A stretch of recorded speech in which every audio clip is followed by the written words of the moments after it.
서양에서는 어머니가 시집가는 딸에게 진주를 주는 풍습이 있다고 합니다. 이 진주를 얼어붙은 눈물이다, frozen tears 해서 얼어붙은 눈물이라고 부른답니다. 딸이 시집살이를 하다가 속이 상할 때 조개살 속에 모래알이 박힌 고통을 이겨내고 아름다운 진주를 만들어내는 것처럼 참고 견뎌내라는 뜻이랍니다. 아마 우리나라에만 시어머니의 구박이 있었던 것 같은데 아마 서양에도 비슷한 개념이 있는 것 같습니다. 어쩌다가 조개의 몸속에 들어온 모래알은 어린 살 속에 박혀 형용할 수 없는 고통을 줍니다. 그때 조개는 진주층이라고 하는 생명의 즙을 짜내서 모래알 주변을 덮어 싸고 또 덮어 싼답니다. 그렇게 몇 년이 흐르면 그것이 바로 진주가 되는 것입니다. 요즘에는 이런 진주를 양식하는데 이 조개살에다가 일부러 벌려서 모래알을 집어 넣습니다. 살다가 보면 우리의 삶에도 이런저런 모래알이 들어올 때가 있는데 그것을 우리는 고난이나 또는 시련이라고 부르기도 합니다. 말로 표현할 수 없는 예상치 못한 모래알이 들어왔을 때 우리는 어떻게 해야 할까? 성경에 보면 우리가 잘 아는 본문이 하나 있는데 에스겔서 16장 6절입니다. 우리 같이 한번 읽겠습니다. 시작. 그때 내가 내 곁을 지나가다가 내가 핏덩이인 채로 발길질하는 것을 보았다. 핏덩이인 내게 나는 살아라라 하고 말했다. 아멘. 어느 날 길가를 지나가다 보니까 어린 아이가 핏덩이, 즉 아직 낳자마자 거두지 못한 핏덩이인 채 살려고 발길질을 막 하는 겁니다. 그런데 그 핏덩이를 보고 너는 끝까지 살아나라 이렇게 말했다는 거예요.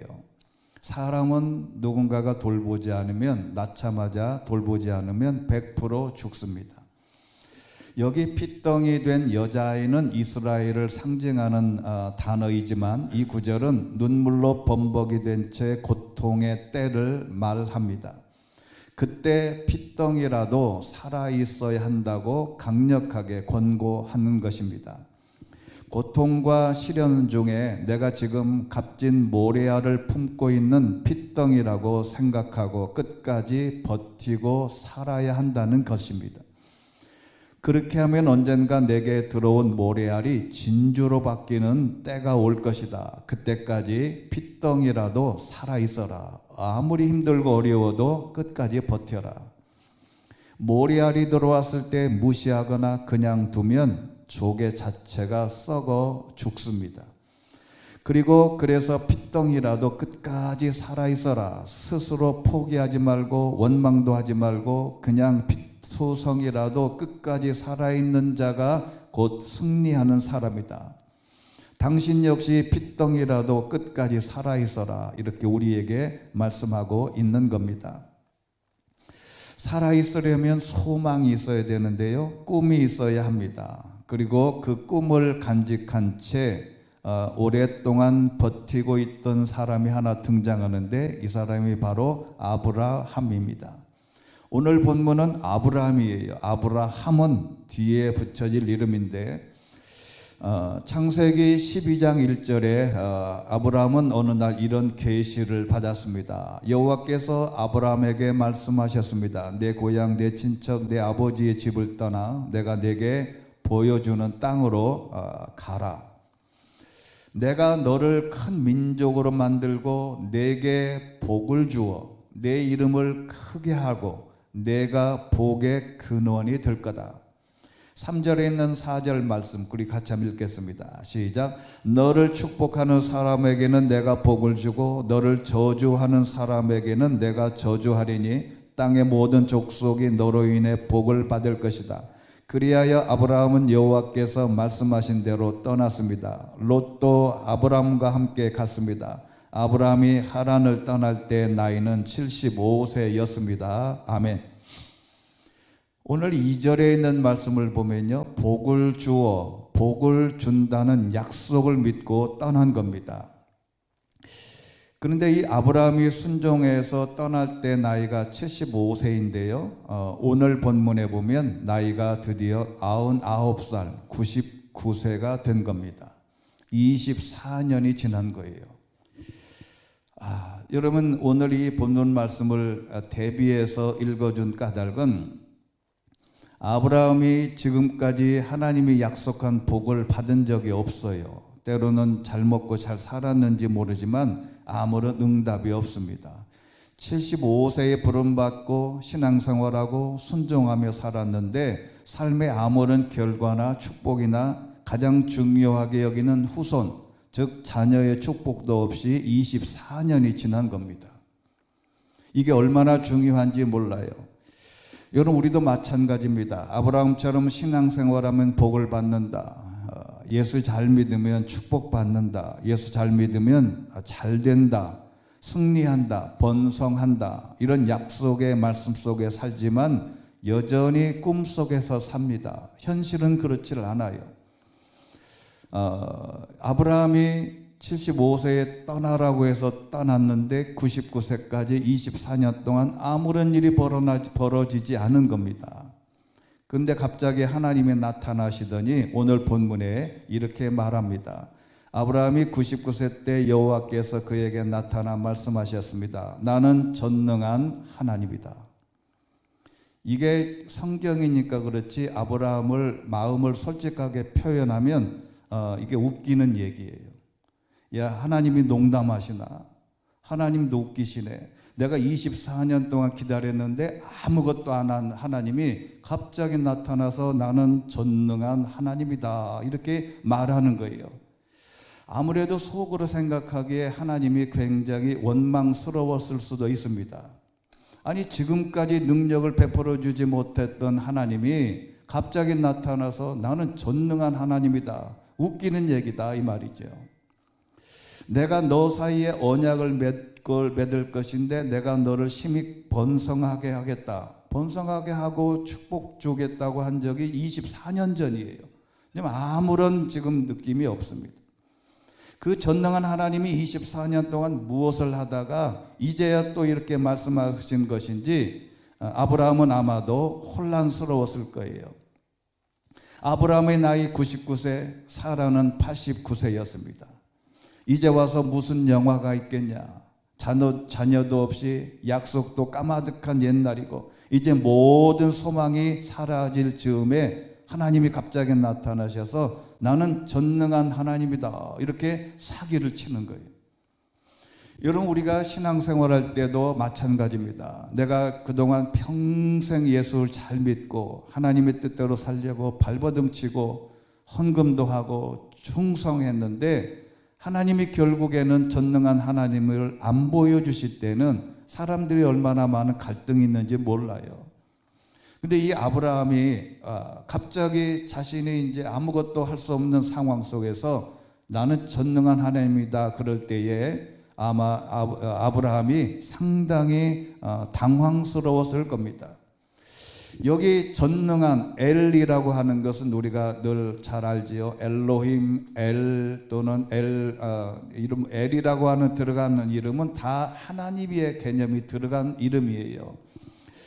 능력의 근원을 나타내는 단어인데 그 다음에 샤다이라고 하는 단어가 전능한 이란 뜻인데 여기는 두 가지 뜻이 있다고 그럽니다. 능력과 권능의 하나님이시다. 여기 샤다이라고 하는 단어는 모든 것을 제압하다, 파괴하다라는 뜻이 있습니다. 하나님은 모든 것을 파괴할 수도 있고 모든 것을 만드실 수 있는 능력의 하나님이심을 나타내는 겁니다. 그리고 두 번째는 풍요와 생명을 주시는 하나님이신데 이 단어는 샤드라고 하는 것은 여인의 젖가슴을 말합니다.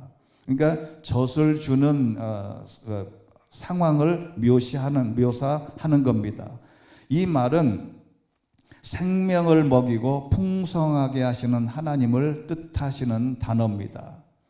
따라서 엘 샤다이는 이렇게 거꾸로 표기를 한 것은 히브리어는 오른쪽에서 왼쪽으로 읽습니다. 우리 모든 단어는 한글은 왼쪽에서 오른쪽으로 보지만 히브리어는 오른쪽에서 왼쪽으로 읽어요. 그래서 엘 샤다이는 모든 것을 가능케 하시는 하나님의 능력이자 동시에 풍요와 생명을 공급하시는 하나님을 뜻하시는 겁니다. 그런데 이 공급하시는 하나님, 이 예가 여러 군데 등장하는데 창세기 49장 25절 야곱에게 축복의 하나님을 계시하실 때도 똑같은 단어를 썼어요. 같이 읽겠습니다. 시작. 내 아버지의 하나님께서 너를 도우시고 전능하신 분께서 위로 하늘의 복과 저 아래 놓여 있는 깊은 곳의 복과 젖과 모태의 복으로 너에게 복을 주실 것이다. 아멘. 여기 전능하신, 여기도 엘 샤다입니다. 그리고 욥기서 8장 5절에 보면 우리가 희한하게 성경 전체에서 엘 샤다이, 즉 전능하신 하나님이 제일 많이 등장하는 책이 욥기예요. 여러분 이걸 보면 참 희한하지 않습니까? 아니 욥기라고 하는 개념은 욥기는 고난의 상징의 책인데 고난의 상징의 책인데 전능한 하나님이 제일 32번이나 등장하는 것은 이거는 좀 문제가 있습니다. 여러분 전능한 하나님이 왜 욥에게 고통을 주고 어려움을 줬을까요? 욥의 입장에서 보면 전능하신 분, 전능하신 하나님이라는 개념을 들을 때마다 상당히 괴로웠을 겁니다. 아니 전능하신 하나님이 나에게 축복을 주지 못할 망정 나를 왜 괴롭게 하냐. 그래서 욥기서 8장 5절 자네가 하나님을 간절히 찾으며 전능하신 분께 은총을 구한다면, 그러니까 전능한 하나님을 제일 많이 등장하는 책 32번이나 욥기서에 등장합니다. 인간으로 당하는 가장 극단의 고통 속에 있는 욥에게 전능하신 하나님을 언급한 것은 아주 큰 의미가 있습니다. 그러면 아브라함이 만난 전능하신 하나님을 어떻게 받아들이고 적용하느냐가 중요합니다. 첫 번째는 믿음으로 받아들여야 한다.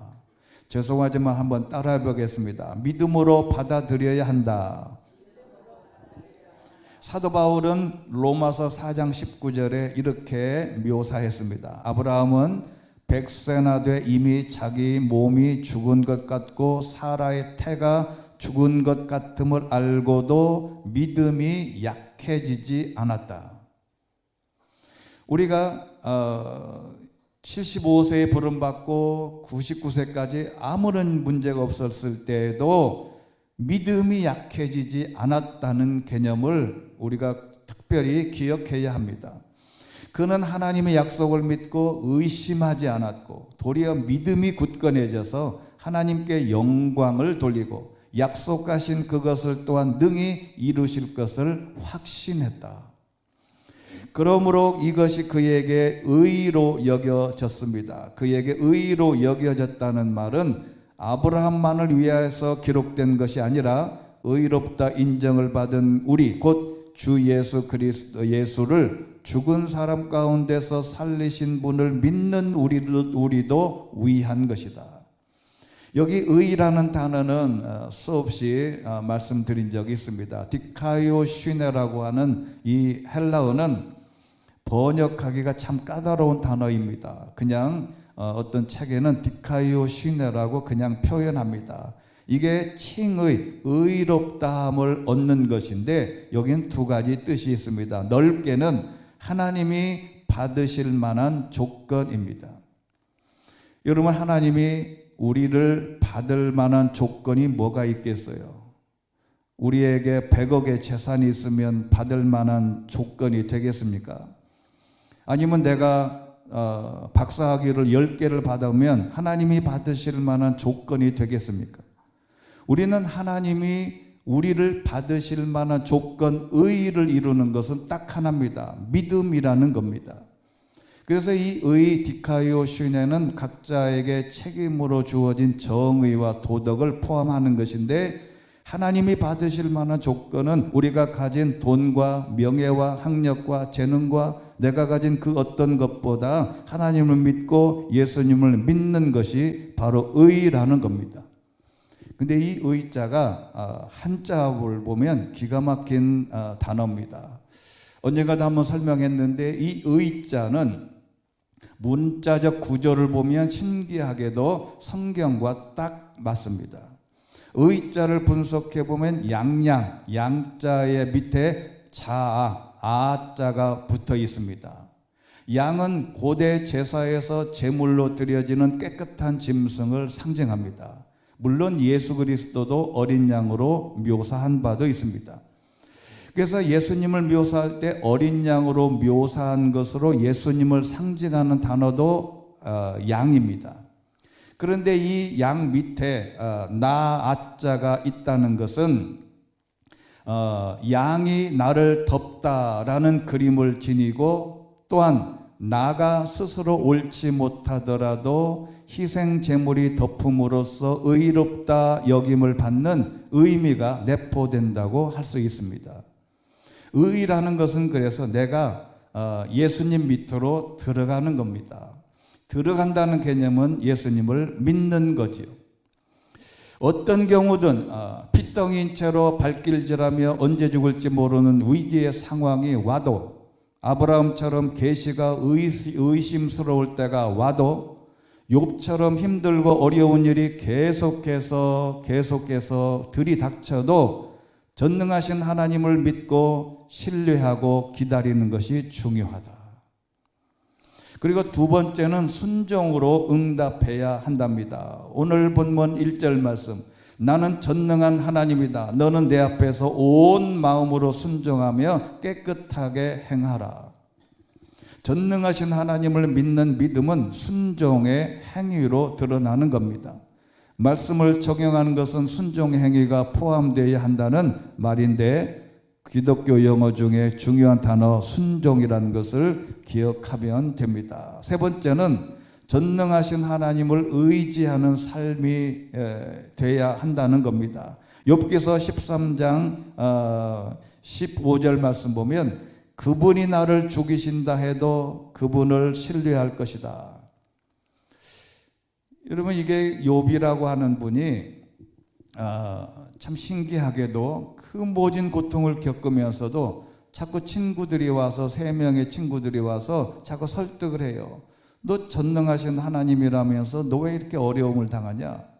여러분 주변에도 그런 일이 있을 수 있습니다. 예수 잘 믿는 사람에게 어려움이 생기면, 너 예수 잘 믿는 사람이 왜 이렇게 어려움이 생기냐? 자꾸 비아냥거리는 거예요. 그런데 이 욥이 나를 죽이신다 해도 나는 그분을 신뢰할 거다. 고난 가운데 의지할 때 욥처럼 고백할 수 있어야 된다는 말입니다. 좋을 때만이 아니라 고난 가운데서도 하나님을 의지하는 것을 말합니다. 개인적인 적용이 필요한데, 내 인생의 끝, 나의 한계, 나의 약함을 만날 때 그곳에서 엘 샤다이, 전능하신 하나님을 만날 수 있어야 된다는 겁니다. 불가능해 보이는 삶의 모든 부분에서, 가정의 문제, 끊어진 관계, 자녀의 문제, 질병의 문제, 학업과 시험, 우리가 당할 수 있는 모든 문제 앞에서 우리는 엘 샤다이의 능력을 붙들어야 한다는 겁니다. 이런 실험도 했다 그래요. 어느 생물 시간에 학생들에게 벼룩이 얼마나 높이 뛰는지 실험해 보도록 했답니다. 보통 벼룩은 자기 크기에 약 한 100 몇십 배가 뜬다 그래요. 이게 뛰면 사람은 키가 190이어도 2배를 못 뜁니다. 높이 뛰게 하는 걸 보면 우리 전 세계 신기록이 2m 24가 되는데 못 뜁니다. 근데 학생들이 수십 마리의 벼룩을 책상 위에 올려놓고 얼마든지 뛰는지를 잘 지켜봤습니다. 그런 다음에 선생님이 커다란 유리그릇에 벼룩을 집어넣은 거예요. 그랬더니 이 벼룩이 뛸 때마다 천장에 이렇게 들이받는 겁니다. 뛰도 더 이상 못 뛰어요. 계속 천장을 들이받아. 그래서 한참 동안 그렇게 놓고 있다가 그 다음에 꺼내가지고 평범한 아무것도 없는 공간에 딱 놓으니까 이 벼룩이 자기 천장을 들이받는 그 높이까지만 계속 뛰더래요. 이게 얼마나 신기한지 선생님이 무엇을 얘기하려고 하는지는 아마 아셨을 겁니다. 인간의 능력도 한계도 마찬가지다. 그런데 여기 자신의 한계만 적용하는 게 아니고 자기 한계에 맞추어서 하나님의 능력을 제한하기도 합니다. 내 생각으로는 하나님의 한계를 제시하면 그 정도에서 머문다. 지난주에도 말씀드렸듯이 나사로의 눈이 마르다가 예수님이 4일째 되던 날 왔을 때 예수님께 말했습니다. 이제 늦었다. 왜냐하면 자기 생각에 늦었다는 거죠. 내 사고방식, 삶의 경험으로 하나님의 능력을 제한하는 겁니다. 나는 하나님을 믿어본 결과 여기까지만 하나님이 나를 도와주실 거야. 그 한계를 정하면 안 된다는 겁니다. 엘샤다이 하나님을 믿음으로써 언제나 쏟아 부어주시기를 위해서 기다리시는 안타까운 하나님의 마음을 알아야 합니다. 하나님은 지금도 준비하고 있고 믿음으로 응답하는 이에게 쏟아 부어주시기 위해서 하나님이 복을 준비하고 있는데 그것을 아브라함이 본 거예요. 하나님의 능력을 제한하지 않았습니다. 이제까지 안 축복을 받은 내가 이제까지 받지 못한 축복을 전능하신 하나님이라 그래서 내가 복을 주겠냐? 그 제한을 하지 않았다는 겁니다. 이런 상황을 사도 바울이 고린도후서 12장 9절에는 이런 말씀을 했습니다. 같이 한번 읽겠습니다. 시작. 그러나 그분은 내게 말씀하셨습니다. 내 은혜가 내게 족하다. 왜냐하면 내 능력이 약한 데서 온전해지기 때문이다. 그러므로 나는 내 약한 것들에 대해 크게 기뻐하며 자랑할 것입니다. 이는 그리스도의 능력이 내게 머물게 하기 위함입니다. 아멘. 내가 약하다고 느낄 그 순간에 그리스도의 능력이 머물게 할 수 있다. 사도 바울이 고백한 겁니다. 나의 능력의 한계를 포기하고 전적으로 하나님께 맡기면 된다는 것입니다. 영국의 그 소통 이론 전문가인 폴 스톨츠라고 하는 사람이 이는 사람이 역경에 부딪힐 때는 보통 세 가지 종류로 나뉜다고 합니다. 첫 번째는 퀴터라는 단어를 썼는데 이 말은 포기하는 사람이란 뜻입니다. 사람이 힘든 문제가 부딪히고 힘든 문제가 생기면 그냥 포기하고 도망가 버리는 사람의 형태입니다. 그냥 아예 문제를 포기해요. 포기하는 게 제일 쉽다. 내 인생에 뭐 좋은 일이 있겠냐. 그냥 거기서 딱 멈추는 겁니다. 그리고 두 번째는 캠퍼라고 합니다. 이것은 캠프 치고 앉아 그 자리에서 그냥 안주하는 사람인데 역경 앞에서 포기하고 도망가 버리지는 않지만 그렇다고 역동적으로 문제를 넘어갈 생각은 못하고 그냥 그 자리에 주저앉아서 현상 유지하는 정도입니다.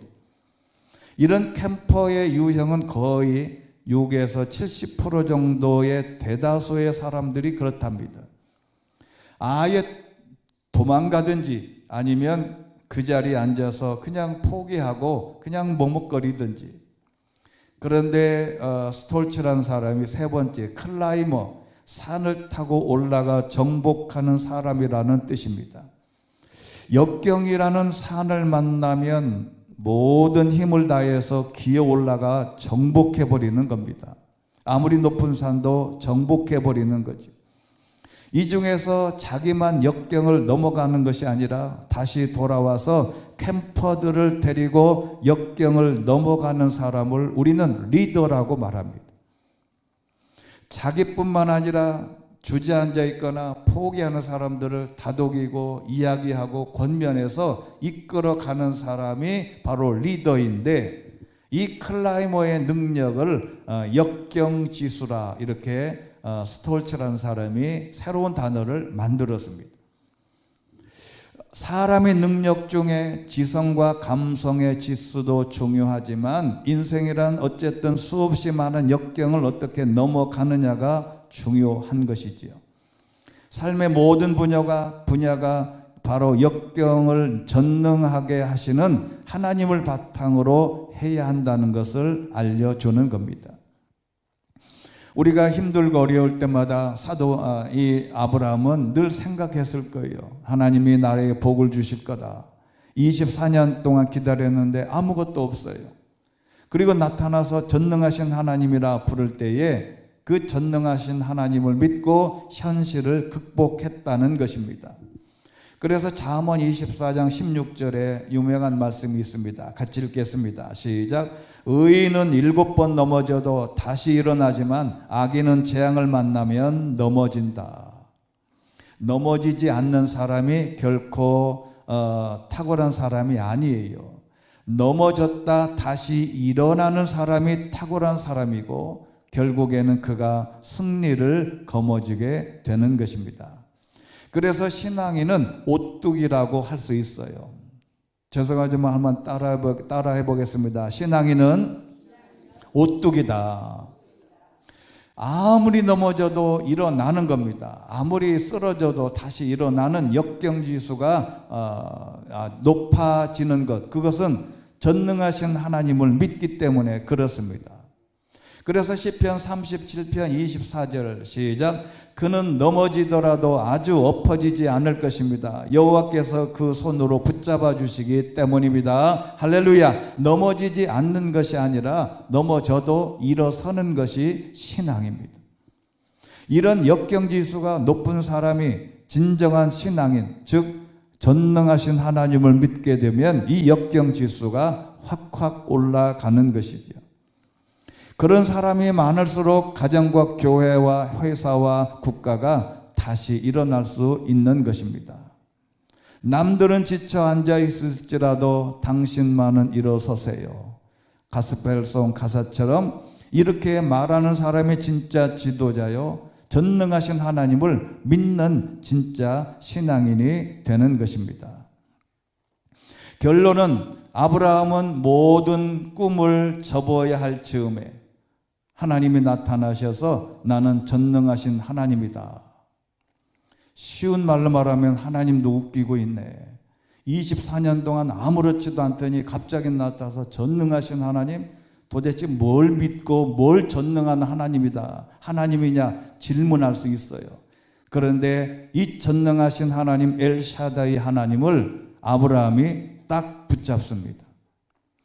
지금 내가 손으로 잡히는 게 없고 미래가 없고 아무것도 이룬 적이 없지만 전능하신 하나님이 나를 향한 또 다른 계획이 있구나. 오늘 저와 여러분에게도 이런 감각이 있게 되시기를 주의 이름으로 축원합니다.